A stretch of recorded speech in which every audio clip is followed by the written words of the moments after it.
Compared to the previous generation, the Qualcomm Snapdragon 8 Gen 3 has been launched quite quickly this year, and the Xiaomi 14 is set to become the world's first phone to feature a new processor. Let's take a look at the performance of the Xiaomi 14 with the Qualcomm Snapdragon 8 Gen 3 in this video. Hey guys, Maiky from techmaiky. Please consider subscribing, turning on the notification by hitting that bell icon for more amazing tech videos. Certainly, let's discuss the architecture of the Qualcomm Snapdragon 8 Gen 3 chipset. This chipset features a 1 plus 5 plus 2 core architecture, which means it has a 1 ultra core, 5 big cores and the 2 efficiency cores. It is manufactured using the TSMC's 4nm platform. The ultra large core, known as the Cortex X4, can reach a maximum clock speed of 3.3 GHz. The big cores, which is Cortex A720, consist of 3 cores with the clock speed of 3.15 GHz for each, and 2 cores with a clock speed of 2.96 GHz. Additionally, there are 2 efficiency cores based on the Cortex A520 design. This architecture is designed to offer the balanced performance and power efficiency in the high-end mobile device. Absolutely, the Snapdragon 8 Gen 3 chipset brings the several noticeable upgrades. In terms of CPU, it offers an efficiency core with the clock speed of 2.27 GHz.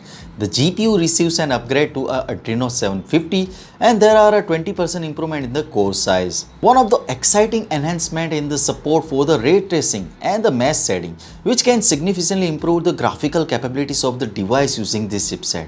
When looking at the benchmark like the Antutu score, device powered by the Snapdragon 8 Gen 3 can achieve a score of 2 million, which is a significant leap compared to the previous generation. These improvements make the Snapdragon 8 Gen 3 appears quite powerful on paper, and it seems like a promising choice for the high-performance mobile device. Certainly, let's take a look at the performance in the gaming test, which provides a more practical assessment of the chipset's capabilities. In the gaming test, we will be running the Honor of King for 30 minutes at the room temperature of 25 degrees Celsius, with the phone's brightness set to 78%. Additionally, the Xiaomi 14 comes with the HyperOS. We will be uploading the detailed video about this OS, so stay connected with our channel. Gaming test offers a valuable real-world perspective on how well a device, especially one with the Snapdragon 8 Gen 3, handles the demanding of the popular games like Honor of King. The phone already supports a high frame rate of 120 fps along with the ultimate picture quality. After playing for 30 minutes, it maintains an average frame rate of up to 119.8 fps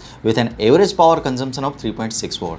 The frame rate graph shows the nearly stable performance. Regarding temperature control, the Xiaomi 14 features an annular cold pump cooling system which provides a efficient heat dissipation with an area of 3250 square millimeter. This cooling system is designed to keep the device at optimal temperature during the extended gaming session. Considering the gas liquid separation for heat dissipation, the Xiaomi 14 seems to excel compared to the traditional VC. In actual test, the device maintains a relatively low temperature with a maximum of 37 degrees Celsius even after 30 minutes of gaming. Additionally, it exhibits an 8% power consumption increase during this gaming session with a 4610 mAh battery capacity. The power consumption is quite reasonable. Now let's move to the high graphic game test for the Genshin Impact to see how the Xiaomi 14 performs under more demanding conditions. In the case of Xiaomi 14, it supports a resolution of 1200 pixels. By enabling the high quality setting in the game, the frame rate is locked at 30 fps. After a 30-minute test, it maintains an average frame rate of around 29.5 fps with an average power consumption of approximately 4 watts.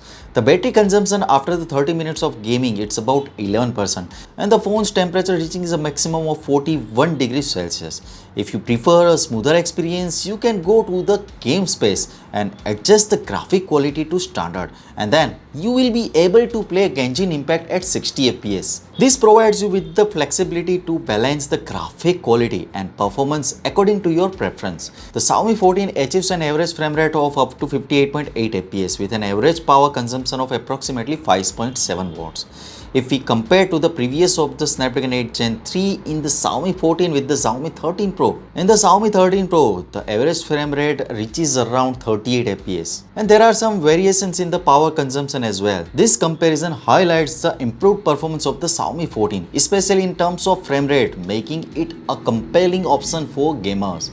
This sounds great.